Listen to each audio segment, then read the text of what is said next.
The next deadly psychological sin is worry. It's worry. Worry reacts to the possibility of danger versus the probability of danger. In psychology, we call it hypervigilance. Not that vigilance is completely unnecessary. We need to be on guard. There are dangers in the world. But worry reacts to the possibility of danger, and the possibility of danger is almost unlimited. The problem with hypervigilance or worry is that it doesn't achieve the protection that one hopes it will achieve. It's a known fact in abuse counseling victims of abuse, that those that have been abused, those that have been victimized, are often re-victimized. And we think the reason for this is that they are hypervigilant. They're so afraid of everything that their nervous systems literally get worn out and they miss the actual threat, and they're not able to defend themselves against that. Worry is blind and cannot discern the future. The reason we worry is that we hope it's going to help us predict any kind of potential threat out there, but it doesn't work that way at all. It doesn't discern the future. It's blind. So for no other reason, reject this habit of worry, because it just doesn't achieve what you think it's going to achieve. The replacement for worry is trust. Now, I know trust sounds like a very dangerous proposition, particularly to some of you, those of you whose trust has been horribly violated. But it's worse for you to never trust than it is for you to distrust. So I suggest that you learn to trust, but that you learn to trust intelligently.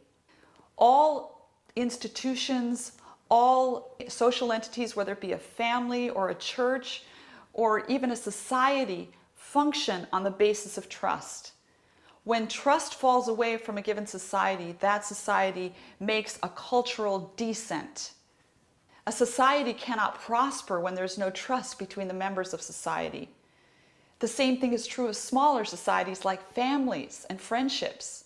Trust provides a foundation for healthy functioning in relationships and healthy functioning in individuals as well. What we find in psychology is that there's a little chemical in your brain called oxytocin that is kind of the mediator for trust. It's the thing that's working in your brain when you're forming a trust bond. Research shows that injected oxytocin increases the willingness to take social risks. So if I were to inject you with oxytocin, this little chemical in your brain, then you would be more inclined to talk to a stranger or more inclined to form a new friendship. There's research on loneliness and how it relates to trust. Quote, loneliness was negatively correlated with each measure of trust beliefs and trusting behavior. The bottom line is that trust is worth the risk, even though it does bring certain risk factors. In fact, there is no such thing as trust without risk. You do away with risk, you do away with trust. But even though there's a risk involved in trusting, it is worth the risk, particularly if you learn how to choose your friends well, and how to choose confidants well, and how to conduct your life in an intelligent manner. What you will find is you will be disappointed in other people less and less, and that those trust bonds will build, and that trust itself will form the foundation for healthy functioning in you and in your relationships.